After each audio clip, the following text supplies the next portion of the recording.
magigising tayo.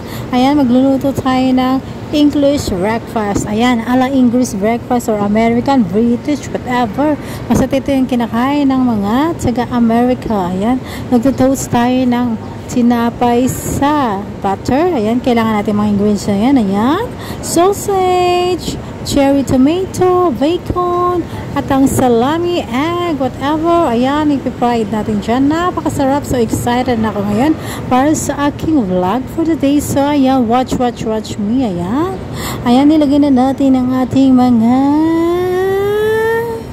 Ayan, nakalagay ng ating bacon. Ayan, guys, bacon.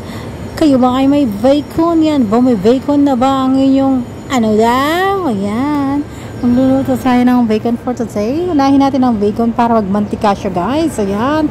So, ayan ang aking ginagawa for today. Bacon. Kailangan nating iprito ng konti ang bacon para magmantika.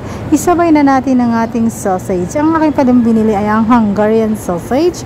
Napakasarap nito, guys. So, Hungarian siya. Hungary. Talagang mag-hunger ka.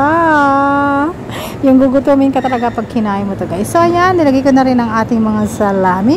Ayan. Masarap din yung salami na to kasi salted salami ang aking pinili.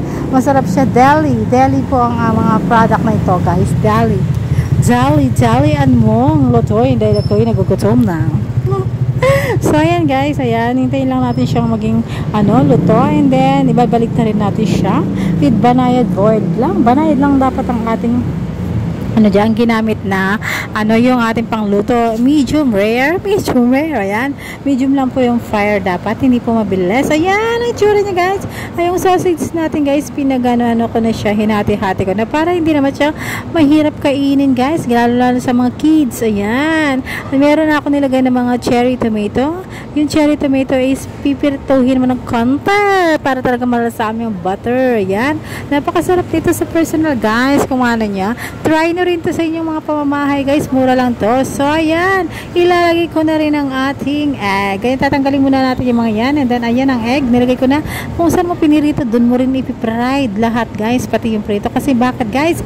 Yung mantika nila at saka yung butter, yun ang yung gagamitin natin. Ayan. Tapos na tayo, guys. Napakasarap. Ito yung ating finished product. Ayan ang itsura niya, guys. So, diba? Katakam-takam. Sino ba naman ang di magugutom kasama ng beef bone soup? Ayan. Meron din tayong fruits. Ayan. So, ayan na. Ready na ating breakfast. Happy breakfast day!